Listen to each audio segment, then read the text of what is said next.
شبکه‌های عمریه میگویند که مطرح کردند که در کتاب شریف کافی حدیث آمده که زمین در پشت ماهیه، ماهی در پشت شاخ گاوه و این ماهی مثلا سرفه کرده، در زمین زلزله به وجود آمده. و بر شیعیان طعن گرفتن که شما چطور همچین عقیده‌ای دارید.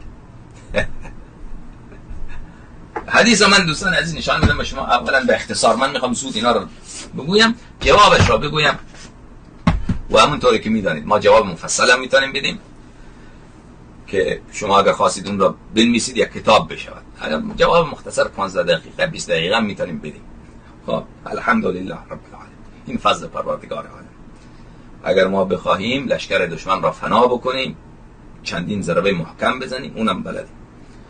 بله، یک ضربه کاری بزنیم که لشکر را دشمن را فلج بکنیم، اونم بلدیم. شکر خداوند. این کتاب شریف کافیه دوستان عزیز.